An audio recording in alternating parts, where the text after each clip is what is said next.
Itzaldiarekin hasi baino lehenago, lehenik eta behin, eskertu nahi diot Baztango udalari prestatu duen omenaldia. Ezin duzue imaginatu ze garrantzia duen omenaldi horrek.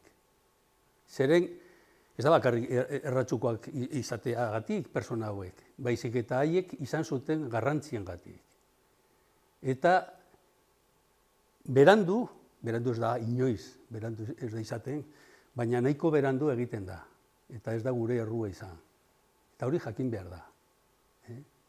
Haiek beraiek, hauek bultzatu eta goraipatu duten asko, ahaztuta izan dute Zabalza Elorga familia. Eta horregatik oso ondo iruditu zitzaidan, Joseba nuk ezagutzen, eta nik, nola ez, nire burua eskaini nion, edozein gauzetarako, nola ez, ezagutza zabaltzeko eta bereziki hauen bizitza eta bizitzaren garrantzia azpimarratzeko. Orduan, hori, omenaldi publiko izango denez, eta ni parte txiki honetan, parte hartzen ari naizenez, azpimarratu nahi dut. Eta oso eskertuta nago. Ez nirekin, baizik eta hauen familiarekin egiten ari zaretena. Eta dudari gabe, beti esaten dut, niretzat da plazer bat, gonbidaturik izatea eta aldudan guztia dakidana zuei zabaltzea, erakustea eta esplikatzea. Hemen duzue, bi pertsona hauek, berez familia honetan batzuek pertsona gehiago jaio ziren erratzun, baina bi hauek justu asesinaturik izan zirelako, ekarri ditugu izpide, ez? Eta hor duzu, Ricardo Zabalza Elorga, afusilaturik gaur egiten duen 82 urte Madrilen, eta Javier Gizajo, zein enteratu, joan zirela kontatuko dugun bezala, matxina dazi bezain pronto eta rapatu eta garbitu. Batzutan, eta nik hori idatzita dut, oso zaila da pertsona bat eta hitz egitea ez badiogu aurpegia ikusten. Hemen ditugu aurpegiak. Hau da, ziur aski bere argazkirik ezagunena, ez dira bere argazki asko ezagunak izaten, gehiena nik ekarri ditu, zeren joan naiz bilatzen, eta argazki honek ere bere historia du, gero kontatuko dut. Hemen duzue, hor dago, soldaduzkan zegoela ziurazki, Javier Zabalza. Pasatu mesetez. Hemen duzue, bizkat horrela dago, Marcelina Elorga, zen beste aldean jaioa, eta haien ama. Hor dago, dakit ondo ikusten duzuen, Lazaro, bere aita, zen Iruñakoa, familia Utergakoa, eta bera, nekazaritza medikua izan zen, Dolanda medikua. Ikusiko dugu haien bizitza oso bikote nolabait, oso tradizionala, oso religiosoa, eta naiz eta horrela izan, ze harreman estuak eta onak izan zituen arreba aizpa eta zenbe guztiekin. Guazen aurrera. Hemen duzue, hau ezaguna izango duzue, Blanco y Negron eta zenbait tokitan ikusi dut liburu berri bat duela ez asko, duela 9 urte edo 8 urte argitaratu zela, zer uholde ederra, zer ur tanta hotza bota zuen Baztanen, eta hau da nola geratu zen erratzu. Irudi hauek ezaguna dituzue eta askoz gehiago. Ni Blanco y Negro aldizkari hortako argazkia ezin izan dut berreskuratu, baina ni harrituta geratu nintzen, honen berririk ez nuen eta errepidean ikusten dituen olako harriak, olako zera izugarrizko indarra hartu zuen errekak eta dena eraman zuen garrera. Garaiko egunkarietan agertzen da, errazu erabat txikituta geratu da, bastan Elizondo ere bai. Bueno, zergatik jarri dut argazkia? Bueno, jarri dut, zeren banoa gauza batzuk lotzen. Elorgatar familia, zen bakala, bazituen bere errotak, Aritzakun, olako erreketan, bazuen argindar tokitan, olako bere ola txikiak, bazituen lursailpila, baina hau pasatan ondoren, erabat porrot eta suntziturik editu zen bere ekonomia. Eta zoritzarrez, orain detailetan ez gara sartuko, hasi ziren hori mendatu nahian, konpondu nahian, eta erori zen pirata baten eskuetan gainatu eta gainera, bueno, jabetza guztiak kendu zioten, eta naiz eta epaitegira joan, elorgatarrek dena galdu zuten. Bueno, hori jakina da, gutxi gorabehera, liburuan aipatzen da, baina urtea interesatzen zait. Zeren Ricardo Zabalza, mediku baten semea, naiz eta herri aldatu behar, eta zergatik joan zen Argentinara justu urte horretan. Ba, agian, dago frogatuta, baina berak esaten du krisi ekonomikoarengatik berak etxetik atera zela. Eta ziurrezki honengatik izan zen. Hemen duzue, argazki polit bat, hor duzue Javier eta Ricardo. Argazki tipiko bat, klasiko bat, gizona, hor dago bere sendotasunarekin, emaztea, beti hor laguntzen eta, bueno, argazki ez ezagunak dira, eta ikusiko ditugu familiaren argazki batzuk ikusteko, zenbait gauza. Pasatu mesedez. Hemen duzu beste bat, atzekaldean Pepe, Ricardo, Alfonso, Carmen, Maria, oker ez banago, eta Antonio. Hor falta da Javier eta Jesus.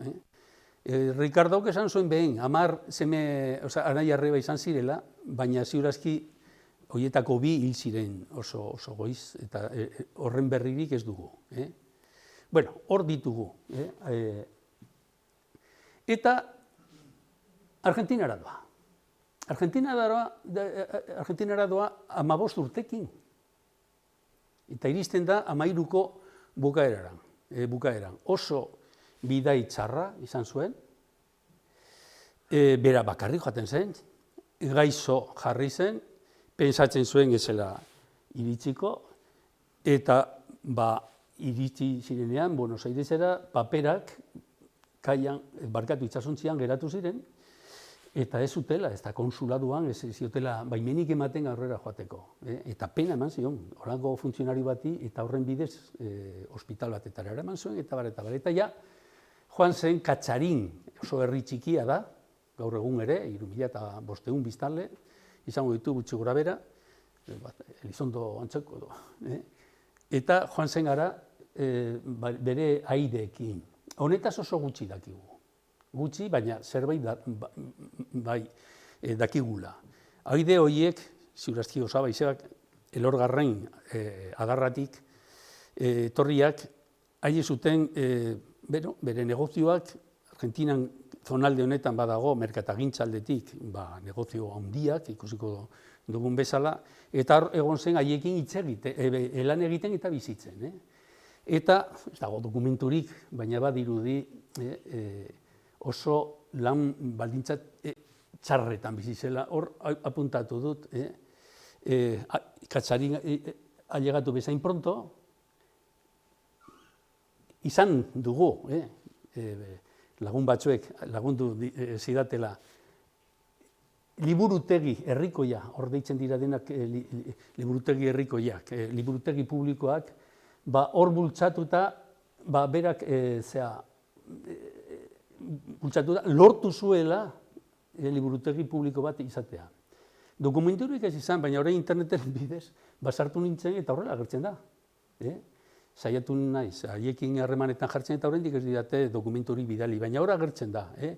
1918an, noski gazteleraz, Ricardo Zabaltzaren iniziatibaz eraiki zen jendea elkartzeko, irakurtzeko, kontuak, komentarioak egiteko, sakera jokatzeko, antzerkia egiteko eta berak ikusi baizuen horren beharra.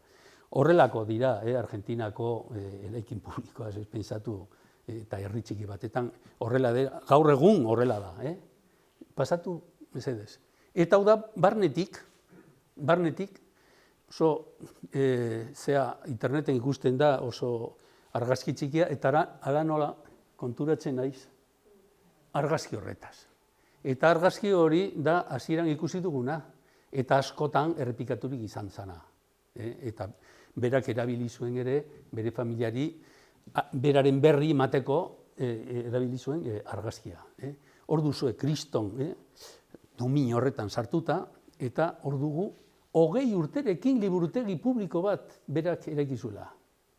Eta horrekin, omenaldiaren edo omenaldi honen zentzuarekin batera doa, horrekin badoa edo bagoaz hartzen Ricardo Zabaltzaren nortasunean zer zuen bera aurrera joateko indarra. Ze baloreak zituen, kultura, borroka, justiziaren alde. Zeren berak beti pentsatu zuen kulturaren bidez, jendea posible izango zuela, gero eta beto egotea, defendatzea, bere eskubideak aurrera eramatea. Gaur duzue, gaur egun, Katzariko liburutegi herrikoia. Eta hau da, batzutan erabili zuena. Hau da, ja, Bahia Blancan, bidaltzen dio justu Javierri, bidaltzen dio olako postal batetan, horrela erabiltzen ziren argazkiak eta bar. Eta, kuriosoa da, zeren bere, dakit gero ikusiko dugun, espero dut baietz, bere osabaren merkataritza negozioan ze lan baldintzak ziren. Ezen osabaren negozio horretan, orokorrean ziren. Eta, esklabu moduan bizi ziren hortan.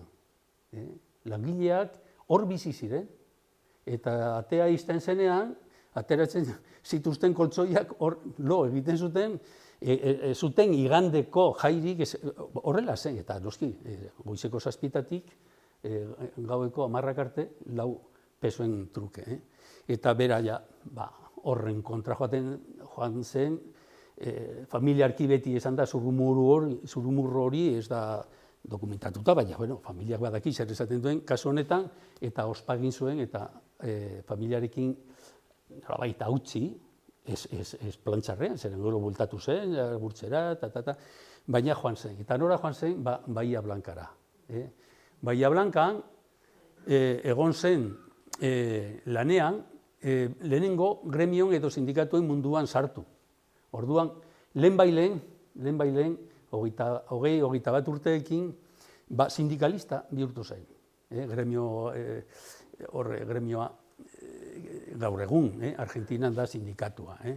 Eta hor, Bahia Blanca ez badugu ezagutzen oso toki garrantzitsua da. Zeren, Argentina ez dago olako kai handirik eta indartsurik. Hor dugu bat, gaur egungo argazkia da, baina antzekoa da garaiko argazkiak, izugarria da. Eta hor, esportazioak egiten ziren, bereziki Patagoniatik ekartzen zituzten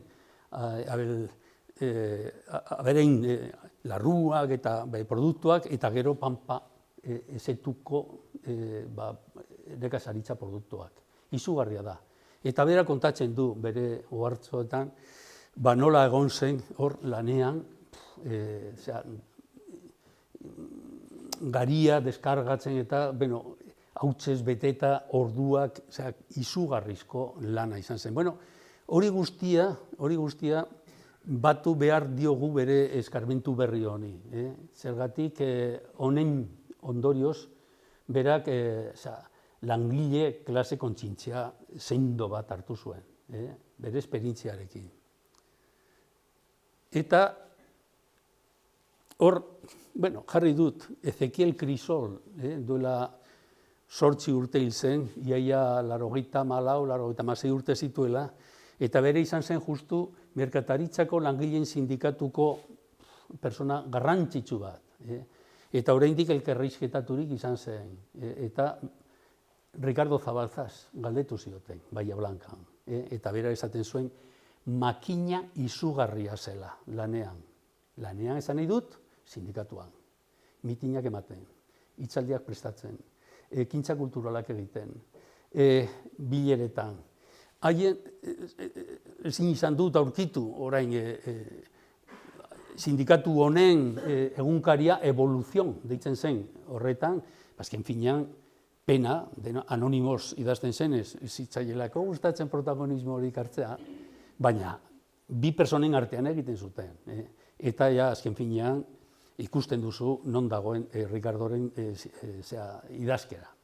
Eta, azken finean, ez dut esango osoa egiten zuenik, baina izugarri. Orduan, hortan egon zen eramaten zituen kontuak, izugarria da. Eta hemen aipatzen du zer motako baldintzak, baita ere hemen, merkataritza langileen sindikatuan ikusita, hor egon zela, bera, negozio handi batetan, Gates and Charles, nola ikusten zuen, nola egiten zuten lana. Gorriak ikusi nituen biltegi batetan morroi bezalako lana aurkitzeko, goizeko, 7:00 gaueko 10:00 arte atsedenik gabe egiten genuen lana. Hilean 25 peso irabazten. Janaria nahiko kaskarra zen eta biltegin bertan zerbitzatzen ziguten lan denborarik gales dezagun. Eta horrela zen. Ez da, Ricardo zen inolaz ere kexati bat, baina deskribatzerakoan oso realista da. Hori ikusten da bere bizitza osoan, nahiz eta gorriak ikusi, bera ez da, hau sortatu zait, hau gaizki, ez horrela zen, persona sendo. Eta hemen aipatu dut, jarri dut ere, zeren, arraro egin zitzaidan, edo esain arraro, ez da ikusten, hau da Euskal Etxea, Bahia Blancan, ni justo egon nintzela, han, Bahia Blancan, 100 urte bete ziren, Oregon Ibarretxe, Enupeko erretorea, eta aparte Emilio Majuelo bere ikerketetan.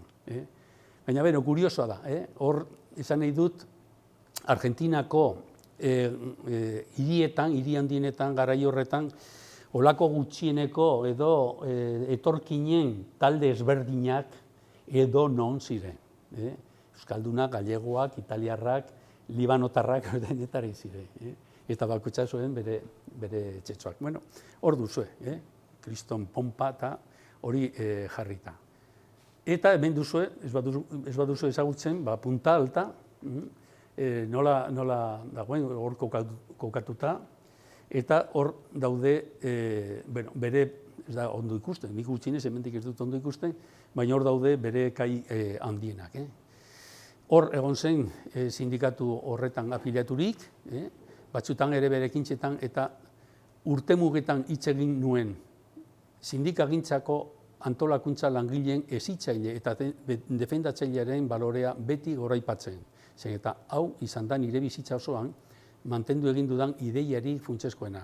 Eta hori nire hitza eta jarraibidearekin beti defendatu dut. Jarri dut data, zen hau da berak erabili zuen bere memorietan olako parrafoak bere burua salbatzeko eta defendatzeko epaiketa militar horretan 1940an.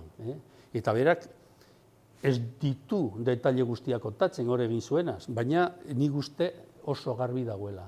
Bera ezein persona bururi gabeko bat, radikala zen, nola ez, baina hori da egin zuen eta lehen aipatu dudana. Langileen hezitzaile eta defendatzailearen balorea beti goraipatzen. Horrela egon zen, beraz, horrela izan zen ere, eta dudari gabe horrela hil zela. Bueno, hau, ez dakit oso ezaguna ez da argazki hau, pena hain zera dagoela.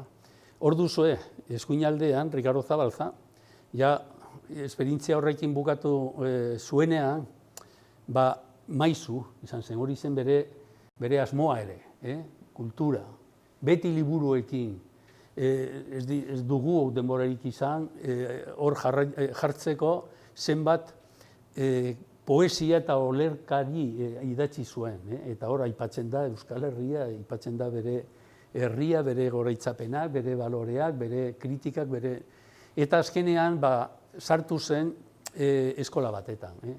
Garai hartan, toki askotan bezala, Argentinako estatuak ez zuen baliabiderik eskola publikoen sare handi bat jartzeko. Orduan bakoitzak egiten zuen bere eskola. Nolabait, estatuaren utsuneak estaltzeko. Eta hori konbalidatzen zen, guk ulertzeko. Eta hor ez da ikusten, baina hori da frontoi bat. Hau da Punta Altan, Bahia Blancako, garai hortan, auzo, bazegoen 20 kilometrotara. Horren gero egin zen, hiri independientea, baina Punta Altan. Eta Domingo Sarmiento eskola, izena jarri zuten eskolari. Domingo Sarmiento izan zen Argentinako Errepublika. Lehendakari bat, 1870 beti defendatu zuela argentinatarrak kultuak izan behar zirela. Orduan, irakaskuntza publiko izan behar zela, eskoletara joan behar zela jendea. Hori zela modu bakarra argentinatarrak gora joateko. Ez da kasualitatea Domingo Sarmiento izena jartzea. Eta arduzue, eskola, badira beste bi irakasle, ziurazki hasieran Higinio Gallego da hori eskola egin zuena, eta hemen, ez da ikusten, hori da Patagonen azken kazikearen alaba, kazike tribuko lehendakaria.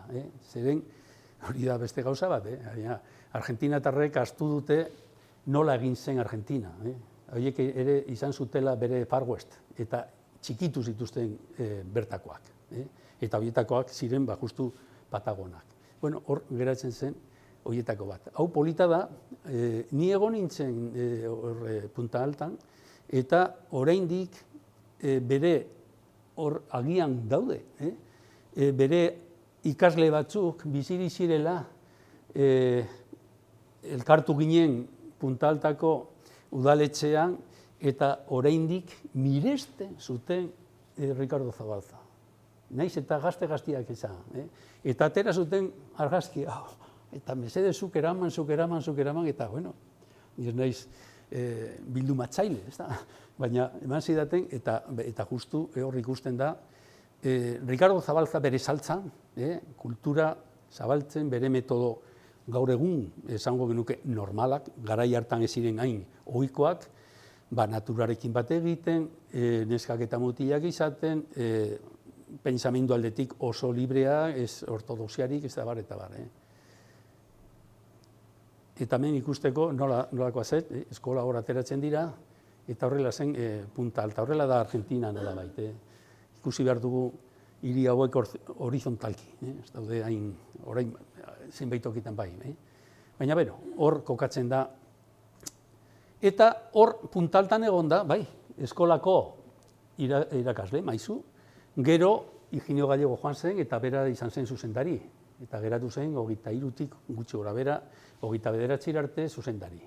Geratu zen bera eskolarekin. Baina horrekin batera jarraitu zuen. Militantzia sindikalean, militantzia sozialean, izugarria da, niretzat, zenbait tokietatik, zenbait egoera ezberdinetatik, nola jaso zuen berak zer arazoak ziren hemen horan eta denak hor bera zituela. Zango genuke gaur nazioarteko aditu bat bezala funtzionatzen egon zela. Zeren gero berak idatzi zuen zenbait tokietan, orain ja evoluzion merkataritza langileen sindikatuko horretan ez, baina bai Bahia Blancako langileen elkarte lokalean izango genuke.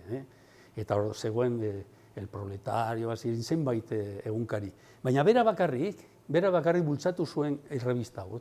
Oso revista interesgarria. Ikusten, 1928an, nik uste dena bera konposatu zuela, noizean behin berak idatzi zuen, eta hor agertzen da, ez dira ikusten, baina berak aipatzen du, demagun, Balzaken testu batzuk, Emil Zolaren, Rafael Barret, Primo de Riveraren diktaduraren kontrako idatziak, Txileko diktaduraren kontra, edo berri ematen, Italiako farzismoaren kontra, eta bar, eta berez horrela zen, impulso zen farzismoaren kontrako aldizkaria.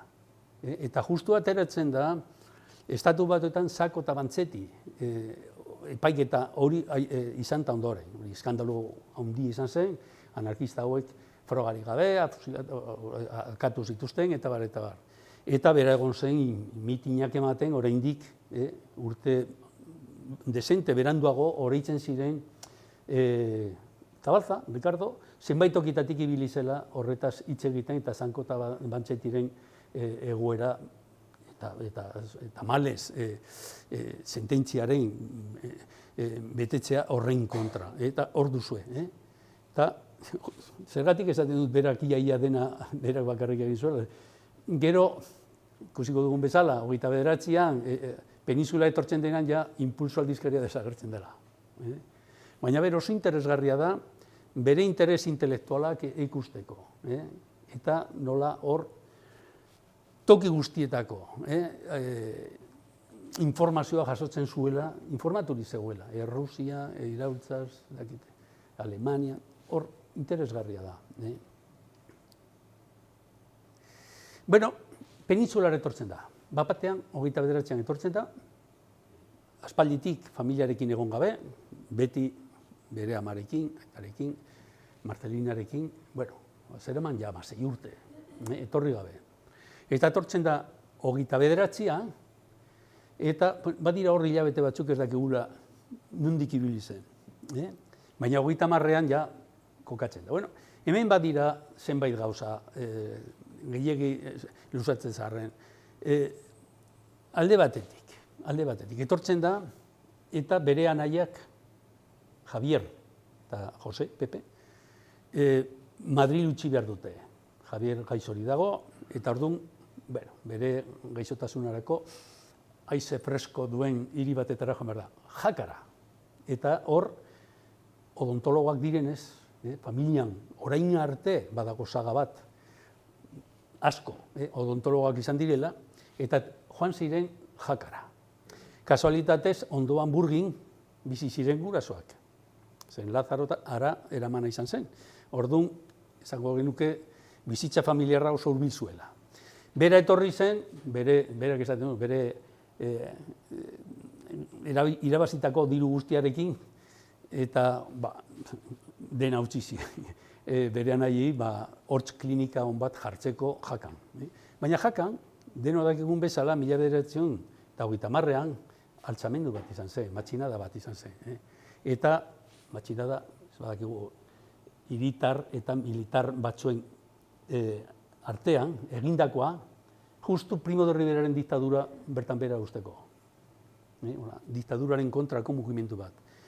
Hori porrot edo gaizki atera zen, eta hor duzue, Galan eta García Hernández, bi kapitain, horiek bultzatu zutela, Jakako hiritar asko eta askorekin, baina gaizki atera zen, eta handik 2 egun barru afusilatu zituzten. Eta Galan eta García Hernández hemendik aurrera bihurtu ziren gero, Bigarren Errepublika etorri zenean, Errepublikaren aitzindariak. Izan ziren berez martiriak, eta ikusten da, estampak, argazkiak, denetarik egin zuten, plaza guztietan, Galan eta García Hernández plaza, eta hori izan zen. Baina, hor agertzen denetik, Bigarren Errepublika iritsi arte, Kristo mugimendua izan zen Jakan eta toki askotan. Zertarako? Amnistia eskatzeko. Badu esaldi potolo bat. Jakara iritsi nintzenean, herri erdia gartzelan zegoen. Hain tartean bere anaia, Javier, atxilotuta izan zela, bero atera zen eta. Orduan, hor goian jarri duan ideia oso garrantzitsua da, zeren da, 16 urte horiek Argentinan emantan doren, handik zer motako Ricardo Zabalza atera zen, persona heldua, oso zentzuduna, oso konstientea, oso borrokalaria. Eta ni beti horrela izan dut, Argentina izan zela bere eskola soziala. Eta ja, etortzen da eta justu Jakan matxina da, demokraziaren aldekoa, eta justu erori zen tokirik egokienean, bere ideietarako. Eta hemen ikusten duzu, uste dut hau dela, Jakako kasino bat dira 2 edo 3 kasino, egin zen ikusten duzue, hor, jende guztia, alpezpikua, alkateak eta denak amnistiaren alde zituen, zeren herria gartzelan zegoen. Bere epaiketa militarra egin zenean, 1000 eta piko persona zeuden epaiturik, asko soldaduak, baina agian 200 eta piko ziren Jakako hiritarra. Bueno, hor duzu ikusten zaio, hor erdia oso persona altua zen, eta eta hemen dugu, hauteskundeak, apirilaren 12an, koalizio Errepublikar Sozialista irabazle ateratzen da, eta 15ean Errepublika aldarrikatzen da. Ibarren eta Jaka, toki guztietan. Baina Jaka horrekin bihurtu zen, bi martiri horiek izan ondoren, Ibarrekin batera Errepublikaren simboloak, ikurrak. Eta horregatik, horrengo hilabetetan, jende guztia, Errepublikarren elkarteak, herri txiki bat, dozein tokitatik joaten ziren bizita egitera. Bueno, hor duzue eskuinaldean Jakako udaletxea, oso polita dela, 16. mendekoa eta bar. Baina ez da ondo ikusten, baina ikurra jartzen, Errepublikaren ikurra jartzen ari dena zein da? Ricardo Zabalza. Ez dago hor, ondo. Eta hemen duzue. Honetaz, asko dakiten bi historialarik, Jakako bi historialarik, asko idatzi duten eta horietako, edo biek, argazki asko bildu zituzten, eta bueno, hori bariatu ditzakegunak. Eta hor duzue, horako asko dago. Eta hor duzue, behan, ikurrarekin hori da Jakako ezagutuko duzue. Kale nagusia, jendez lepo, hor bere manifestazioa egiten, hor da udaletxea, eta hor dugu Ricardo. Hain altua izanik beti ikusten zaio. Eta hain ondo ibili zen, dena ezin da kontatu, baina iritsi bezain pronto egin zuen, Katxarin egin zuena, Ateneo bat sortu. Ateneo Jakez. Berriro berpiztu dela, eta nik ohorea izan nuen justu inauguraziorako hitzaldi bat horremateko. Baina azken finean Jakan eta beste tokitan egingo duena Ricardo da justu Argentinan egiten saiatu zena.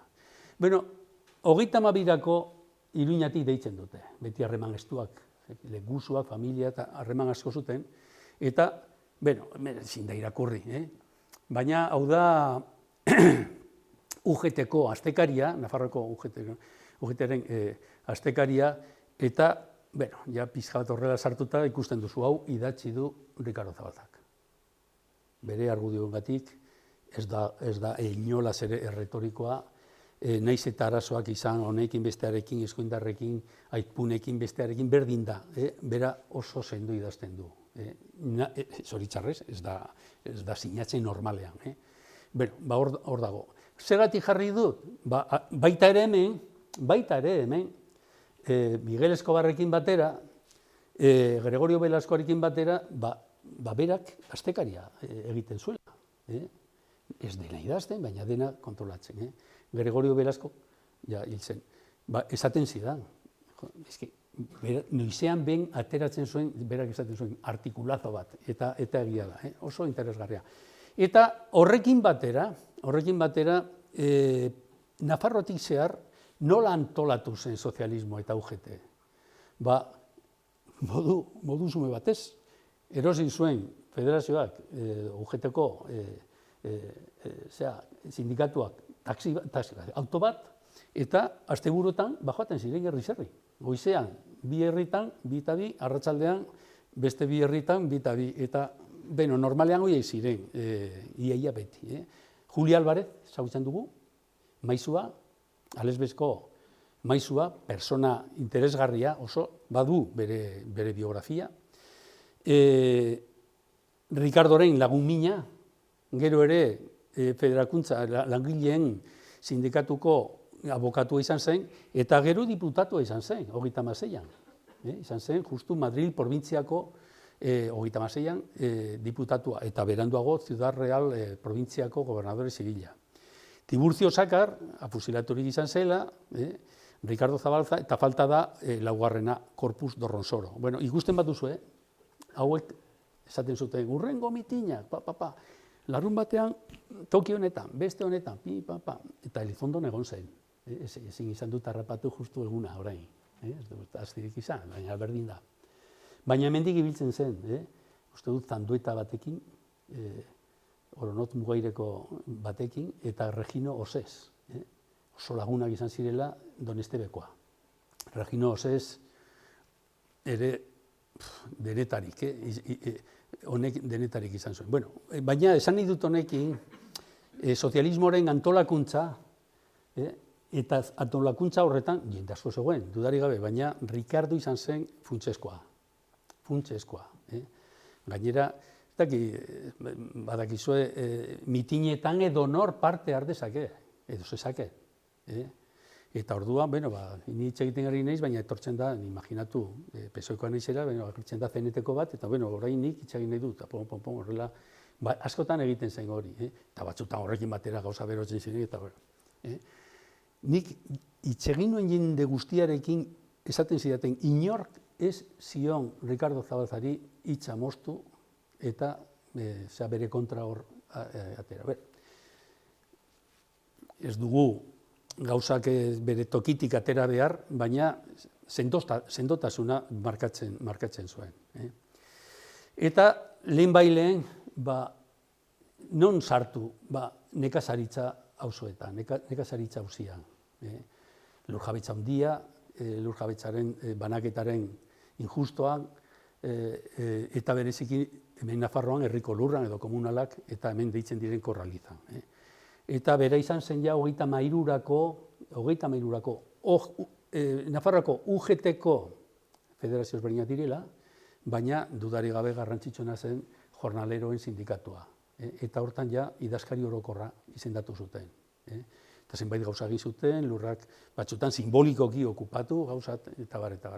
Azken finean, nekazariak eta bereziki jornalero pobreak edo nekazari pobreak eta jornaleroak Errepublikaren alde agertu ziren, 31an eta gero, justu nekazaritza reformalege bat egingo zelakoa. Eta hor daude, beti dago asunto hori, lege hori izan arte. Gero dugu urriaren iraultza, 34an. Dakit beste pasatu beste bat, markatu agian, beste bat? Ez. Bueno, atxerantz. Hemen dago beste gauza garrantzitsu bat. 1934rako, 32an gertatu zen bezala suertatu zen. Osea, 32an jakan egonda, Iruñatik deitu zuten, mesedez etorri eta hemen antolatuko. Baina 34an, Madriletik deitu zuten, Iruñara, mesedez Ricardo Zabalza Madrilera joateko. Eta UGT barruan, PSOEren barruan, Gaztedi sozialisten barruan, kriston iraulketa ematen da antolakuntzaldetik, eta hor Ricardo Zabalza agertu zen ja, jornaleroen, sindikatuen deitzen zen horrela, lurraren sindikatuen federazioko idazkari orokorra, FTT. Federación de Trabajadores de la Tierra. Eta hor, ja bera, 34ko urtarrilatik afusilatu arte bera izan zen bere idazkari orokorra. Zer gertatzen da horrekin? Gertatzen da UGT oso sindikatu handia zela. Eta hor dago, bankuko edo diruetzeko federazioa, meategiko langileen federazioa, metalurgia eta nahi duzuena. Baina FTT, hau da, lurreko langileen sindikatua, UGT-ren erdia gutxienez bazen. Eta ja 32ko agian 350.000 afiliatu zuen. Izugarria da, eta bera, Ricardo Zabalza zen haien buru. Eta 34an gauzak hasi ziren nahazten, eta greba handi bat egin zen, estatu osoan. Jornaleroak, nekazari pobreak, 34ko ekainan, eta berak bultzatu zuen, Ricardo Zabalzak, eta berak eta bere ejekutibak. Esan ez, ja, jornaleroak ezin zuten ja horrela jarraitu.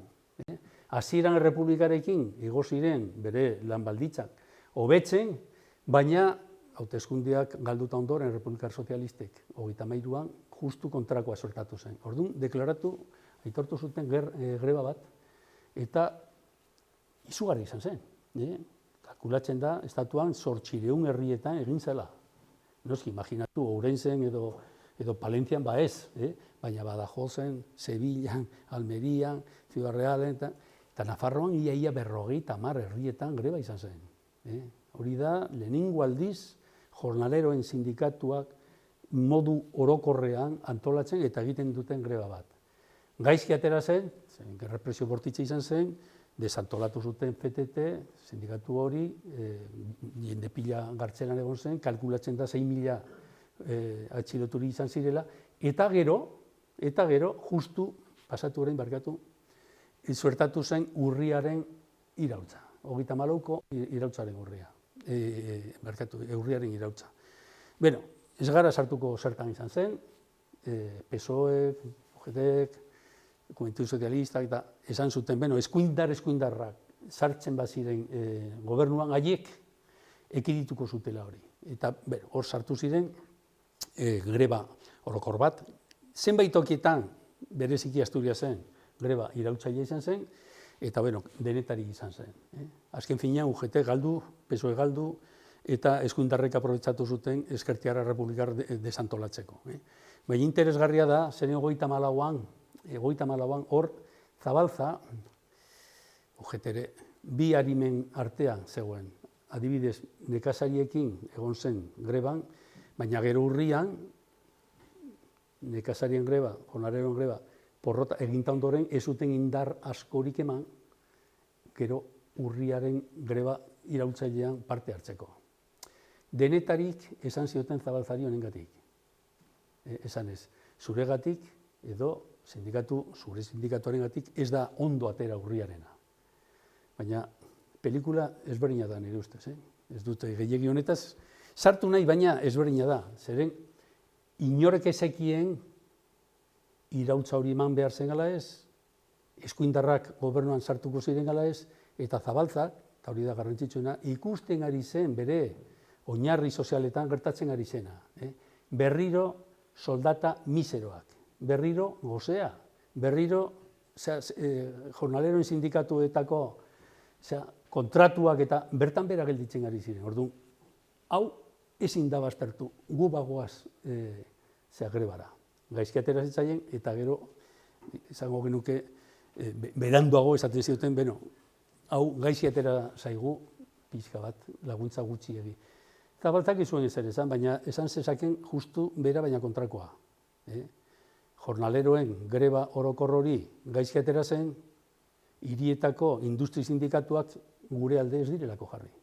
Baina, hori daia eztabaida historiografiko bat, oso interesgarria, eta gian horrengorako idatziko du horretaz. Baina oso interesgarria da, zeren urria pasatan doren porrotonekin erabat zuntxituta geratu zen UGT, PSOE, egunkariak itxitak, bere zentroak itxitak, atxiloturi, bi urte beranduago oraindik 30.000 preso ziren gartzeletan, eta bar.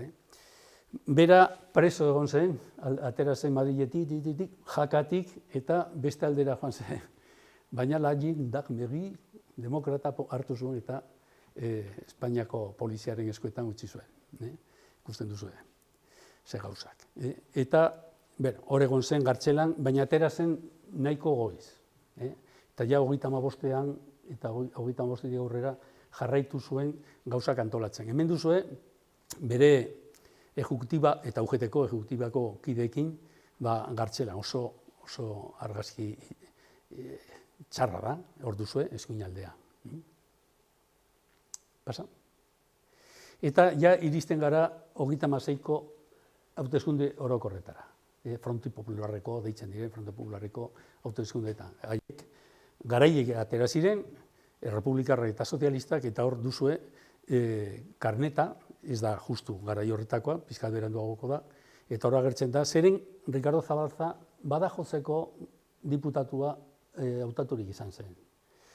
Badajozen zergatik?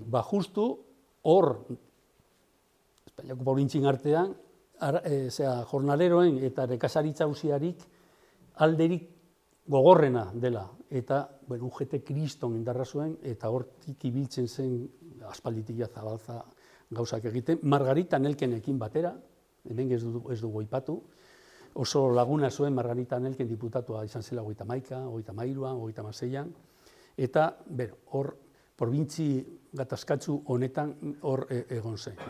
Hau nahiko ezaguna da, argazki hau, baina hor duzue. Estatu kolpea. Estatu kolpearekin batera gauza asko sortatzen da. Baina Ricardo Zabalza, egon zen milizia batzuk, justu badajo zen antolatzen, Pedro Rubio deitzen den voluntarioen batalioia eta baretar, baina gero ikusiko dugu bidali zuen gobernuko lehendakariak Valentziara, gobernadore zibila bezala. Denok dakigu, gerra hasi bezain pronto, zonalde errepublikarrean, naiz matxinatuan, denetari suertatu zela. Noski, gobernu errepublikarrak ez zuen hori nahi.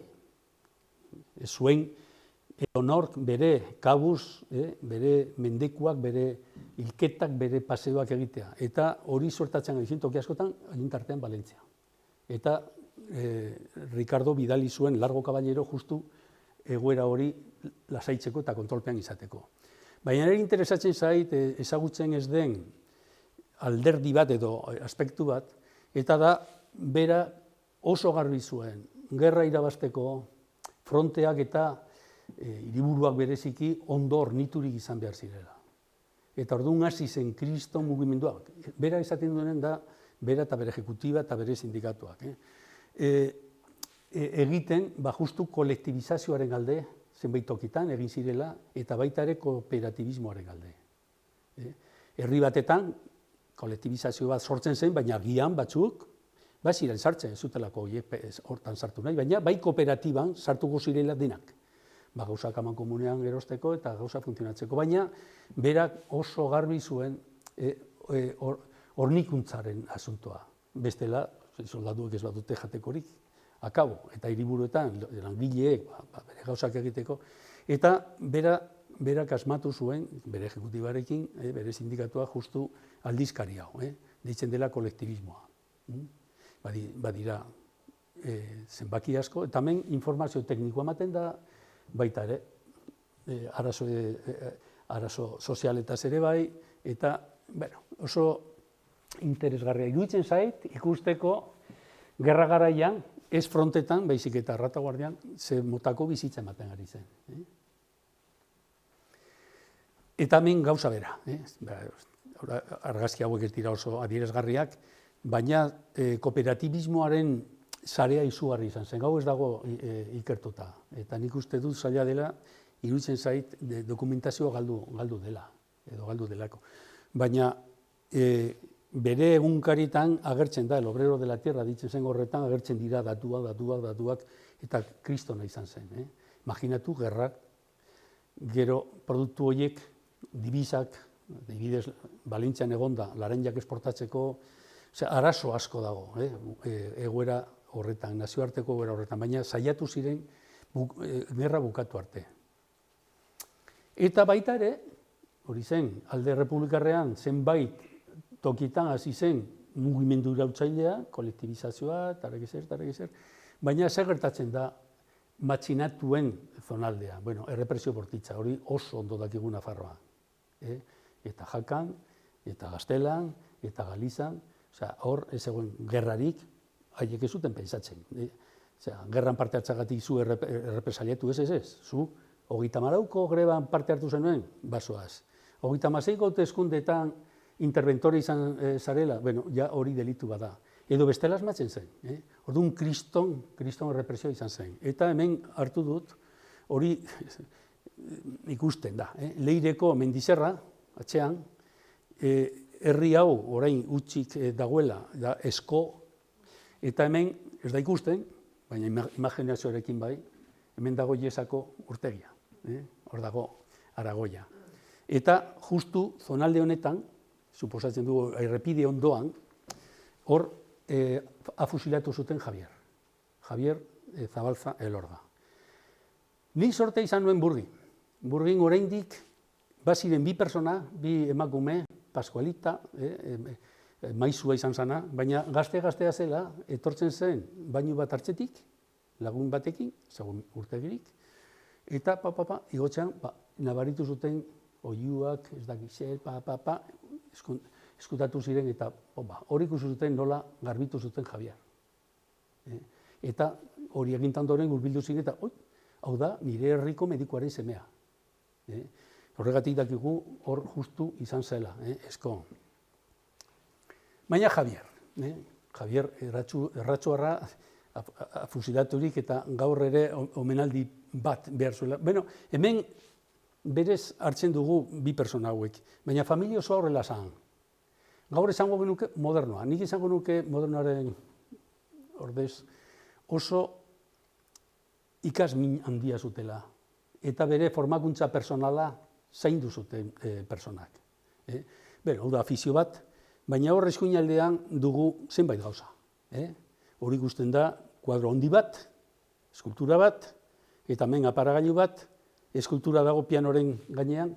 Bueno, Javier dagoela dago oso garbi, Marina hori margotzen zuen. Pianoa jotzen zuen. Eta hor ikusten duzun tramankulu hori, justu da, duela 4 urte, Londresen asmatutako lehenengo telebista, berak eta beste bi lagunekin, Borau, gero falangista izan zena, eta Domínguez, telegrafista eta afusilaturik, hiruien artean, bazuten olako saletasun handia. Eta lortu zuten jakan irudiak telebista bat artesanal, esango nuke, eskuz egindako telebista eta irudiak ikusi. Londresetik jakinda ezin zuten sinistu. Javier urte oro, udaro joaten zen. Odontologo izanik, teknika eta metodo berriak ikasteko. Eta horregatik jakan oso ondo eta oso preziatuta izan zen. Baina baita ere bazituen bere afizioak. Irrati zaletasuna eta hemen dugu telebistarena. Eta sari bat eman zioten, Blanco y Negro aldizkarian, uste dut 32an, 33an agertzen da. Hor, sari bat. Horrelako personak ziren. Gero, hau guztiarekin bukatzen denean, militar baten etxean, aurkitu eta ikusi zen marina hori, da marina bat, margoa. Hor dagoen, eskultura hori da beste anai baten lana. Asko gustatzen zitzaiola eta bere afizioak. Eta hemen duzu, bere pentsaeretan, hor telebistan edo, ikustu telebista dela. Baina irrati saletasun handia zuten, berez jakako irratia, radio jaka, haiek egin zuten. Gero fascismoarekin hori estatura edo falangera pasa zen. Eta hemen duzue oso argazki adierazgarria. Hemen duzue erdian, Ricardo, hor eskuinaldean Javier, ezin dugu jakin, ze mentitan daude, zen gainetan, baina justu hor dago bere hiltzailea, Javierren hiltzailea. Bera eta bere anaia, zo personak. Nola esan, gaiztoak, zeren jakan ez zuten inor, personek ez zuten maite, Zitzar, Dumas, Richard, Zitzar. Eta oso laguna ziren, bere etxetik, Zabalzatarren etxetik, beti ibiltzen ziren, baina errapatu zuten egun batean beti, ibiltzen zirela lapurketetan. Zeren, odontologoak izanik protesiak egiten zituzten, eta orduan bazituzten urrezko zera haiek egiten zuten horiekin laminak gero hortzetan, eta ja, hor utzi zuten. Hori izan zen beste hiruekin, Burgira joan zirenak Javier harrapatzera eta gero jakara bueltatzerakoan gelditu ziren esko herri ondoan, eta hor garbitu zuten. Eta ben dugu Jose Pepe. Itxiar, bere itxiarrandia, bere emaztearekin, Markinako famili honek dena galdu zuen ere, denak kendu zieten, baina erbestean ezagutu zuen Pepe, berak idazten zuen, ezagutu nuen Jose Zabalza, olako itxura tristea noskiago da gerra eta ondoren, bere familia zuntxiturik izan eta ondoren. Eta, hor gero geratu ziren Lurdesen bizitzen. Jose Pepe izan zen bere Javier, bere anaia Javier animatu zuen, guazen Madriletik zeren oso gaizki zegoen biriketan Javier, eta hori jakara joan behar. Oso persona funtsezkoa da, bera ere odontologa izan zen. Hemen duzue Alfonso gaztea, eta oso modernoak ziren, alde hortan bai, kirol berriak edo zera berriak maitatzen zituzten, eta motorri gabeko hegazki gintzan, zenbait tokitan eratu ziren klubak, elkarteak, horietako bat Jakan, Ikaro elkartea. Ezagutu dut orain gutxi arte zuten taberna, duela gutxi arte, duela 4-6 urte, hor elkartzen ziren, jinde pila hor sartzen zen, eta egon ziren frogak egiten, eta egun batean, holako froga batetan ez dute ekarri, baina dago justu istripuaren unean argazki bat gaizki, hartu zuen bolada bat, haize bolada bat, eraman zuen, irauli zuen, erori zen, eta hil, 32an. Eta hori da Jakako hilerria, eta hor agertzen da a don Alfonso Zabalza Elorga, primer mártir de la aviación sin motor de España, Eta hor duzuen, dominio horretan, bere irudia, hori egin zuen bere Jesus anaiak. Sartuko bazineten, Jakako hilerrian, badago iritsi baino, 4 kilometro baino lehenagotan, hor lehenbailen ikusten da. Eta kasualitatez handik ez oso urruti hor dago egongo da Javier Zabalzaren hilobia. Txilipas, hor dago, Alfonso. Hemen duzue, Carmen, okerez banago, Marcelina eta Jesus. Ikusten da gerra eta ondoren dela, itxura horrekin. Jesus egon zen Madrilen, hor gerra rapatu, gero egon zen preso, konzentrazio esparru batetan, gero atera zen bukatu zituen ikasketak, baina nahiko ukitu atera zen gartxelatik edo esparru hortatik, eta 56an edo hil zen, tuberkulosia jota. Eta Carmen, familia honetan, garai honetan zen pixka bat jarrera ezberdina hartu zuena. Nik uste, familiari suertatu zitzaion guztia ikusita, bere oreka psikologikoa galdu zuela. Eta horrela esango dut. Bere mundu honetatik, joan zen, berdin zitzaion. Egon zen, ez dakit, zenbat urte, gero psikiatrikoan ez egoen gaizki, baina hor bizitzen, zen horrekin harremantzen, eta bar. Baina da, justu beste anaiekin alderatuta, eta bere beste aizparekin, pizkat ezberdina. Hartu zen kolegio, zeroren komentu batetan, gero ateratzen zen, zekin ondo nondi jo. Hemen, kuriosoa, hor duzue.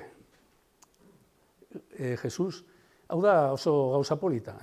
Jakan, orain arte, ospatzen dira udako kursoak, Zaragozako Unibertsitateko kursoak. Eta hor daude, ingelerazko klase batetan, hango ura badirudi irakaslea dela, horako itxurarekin, eta beste froga bat, haiek denbora ez zutela galtzen, eta hor zutela gauzak egiten. Ziur aski Javierrek ezagutu zuen bere emaztegaia eta justua fusilatu zuten baino, fusilatu baino, beranduago, 5 egun beranduago, pentsatzen zuen Parisen eskontzea, Dominique Langlois, emakumearekin, eta ziur aski edo hemen ezagutu zuen, edo onera etorri zen persona hori olako ikasturte batetara, eta gian hortz klinikatik pasa, eta oso interesgarria zeren Jaka nazioarteko giro hori polita zen. Bai, menduzue, modernoak. Badago beste bat ez dugula ezagutzen, baina hor erdikoa Maria eta Carmen uste du direla. Hor duzu hobeto eskuinaldean Jesusek egindako eskultura hori. Bai? Eta, bueno, Antonio, nola esan, gertatu zen guztiaren lekuko, zoritzarrez lekuko privilegiatuena izan zen. Bera zen gazteena, Ricardo, 29an, 30an, etorri zenean, bueno, Antoniorentzat zen bereita, ze pasatzen zitzaion 21 urte. Eta kriston harremana izan zuen berarekin. Hau, Burgin egon zen gurasoekin denbora luze, Burgin oso oroitzapen handia izan zuen. Ja 52an edo, ja ezin zuen aguantatu, Iruñako girua, beti esaten zuen irabazleen kontra, irainak eta joan zen Argentinara. Eta hor, oraindik ezagutu genuen, eta berarekin egon ginen, oraindik ondo zegoela. Bueno, bueltatzen gara, errepresioa izan da, ja Valentzian dago Ricardo, eta hor duzue bere emaztea. Obdulia Bermejo Biedo astu zait jartzea azken urtea beraren hilketa noiz izan zen. Beno, bere sindikatuko ezagunen artean batek sinatzen zuen, beti izaten zuen, bueno, bikote hau erabat ezberdina dira. Jarreraz, nortasunaz, izateko moduaz, baina bikain eramaten ziren. Bueno, bera txikia zen, lehen dakin hori kontatu diodan bitxikeri bat, pasada nintzen bere herritik, Belaioz, ni harrituta, duela 14 urte, harrituta, oso ilun zegoen argirik, oso herri txikia, aparkatzen dut, eta hor, aktoa utxita, Plaza de la Victoria. Ondoan, Kriston, Elisa, bederatxia, kasaroan, inorrezen pasatzen hortik, eta emakume heldua. Agertzen da, beltzez jantzita, eta barkatu, itxegin nahi dut persona honen familiarekin. Pop! Con la dinamitera, me dice usted. Orduan, esaten dut, zenbat topiko dugun, batzutan gaztela, hori atxeratu, eta azken finean joan nintzen bere lehengusu baten etxera. Eta lehengusu baten etxera hor aurkitu nuen kuadro hori. Nire makinarekin bere garaian horrela aterata, hori da lehenengo errepublikaren kuadro bat. 4 presidentekin, Salmerón, Pi, Margal, Figueras, eta bar. Eta sinatuta, haiek sinatuta. Osea, liberalismoaren ondarra eta republikanismoaren sustraiak bere familian zeuden. Eta hori nabaritzen da bere anaiekin ere. Bueno, nik uste dut Margarita Nelkenen etxean, Madrilen egon zirela Odulia eta bere aizpa bat, kasualitatez Ricarda deitzen zela, eta Margarita Nelkenen bidez, Ricardo bere etxera joango zela askotan, politikaz itxakitera, eta hor elkartu zirela eta ja eskondu zirela. Eta hemen, Valentzian, hor ikustu dut gobernadore zibila dela, imaginatu ze itxura duten, gustora, hor, nahiz eta gerran izan, hor dena oraindik ondo doala. Hemen ja badugu Abel, justu 28ko ekainaren 5ean jaioa. Orduan, bihar etortzen denean, 84 urte egitear egongo da. Eta hor duzue, bueno, nola ez, bikote zoriontsu bat bere txikitsuarekin. Eta orain begiratu, ze itxura dagoen me. Lehen, alaitasuna baldin bat zegoen, nabarmena da. Kuadro hau egin zioten, Ricardo hori Gartzelan egonda. Eta Abelek badu bere etxean. Eta badago, naiz eta oso kolore honeko izan, ja badu beste itxura bat, erabat. Eta ja fusilaturik izan da ondoren, oranen egonda Obdulia, Obdulari itxurare erabat, zuntxiturik eta bukatuta. Bukatuta aurreko bizitza eta zoriontasuna. Eta fusilatu zuten, gaur duela 82 urte. Garzia, zela TNT-ko bat, Batanero, Servando Batanero, PSOEkoa, eta Gomez Osorio hau dela. PSOEko lehendakaria garai horretan azken hilabetetan, eta Madrilgo gobernadore zibili izan zena. Eta fusilatzear zijoazela Ricardo eta Gomez Osoriorekin bezarkatzen afusilatu zituzten. Justu Gomez Osorioren seme bat, Sokrates Gomez, hor zegoen Kartzelan ere. Eta, hor kontatu zuen gero zenbait gauza, zein impresio eman zuen Ricardo Zabalza akatu zutenean. Bestea zen Julian Besteiro. PSOEko buruzagien artean Julio Besteiro izan zen persona garrantzitsua urte askoan, gero ja 32tik aurrera, Largo Caballero eta Indalecio Pritoren artean pasatzen. Eta hemen duzue, Oranen, erbestean, hor duzue Abel, nik uste dut hau dela beste erbestean zegoen familia batena, uste dut Delgado deitzen zen, bikote baten alabatzoa, Delgado zen justu Pazense, hau da Badajoseko militante bat, eta hor kolektibizazioak egon ziren egiten Kastuera hirian, eta harreman handia izan zuten. Beti aipatzen zuen honen amak, ez zuten ezer, Abelito, nola bere zehazka erabilitan doren berari pasatu ziotela, kristona izan zuten gero handik ateratzeko. 1941, bera handiagoa neskatua baino. Eta hemen dugu Ricarda. Ricarda da, uste duzu Bermejo Biedo, da Obduliaren aizpa. Zergatik aipatzen dut, hor da bere senarra, Martínez, eta bere semea, hau ez, bigarrena Ricardo ere deitu zutela, baina Ricarda da funtseskoena, historia honetan. Ez da inun eta inoiz agertuko historiako liburuetan, baina bagoaz errepasatzera, bere aizpa Oranen, bere semearekin. Gutunak, kontaktuak, arazoak, Ricardaren bidez, Ricardo Zabalzaren gana joaten ziren. Baina bere aita Kartzelan zegoen, Segovian. Bere anai bat, baita ere, Segovian. Bere senarra, Okainan, Kartzelan. Ricardo, Zeaporlier, Kartzelan. Besteekin, eta berak laguntzen ziren, laguntzen ematen ziren.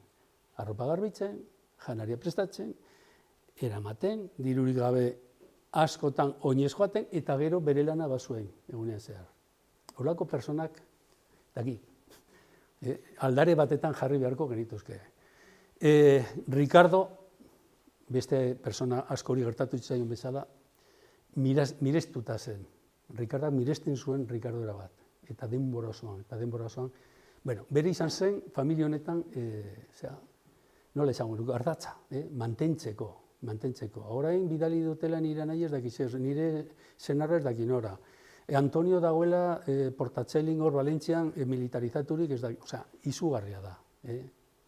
Eta hor, bakarrik, bere seme batekin, bizitzen Madrilen dena aurrera ateratzen.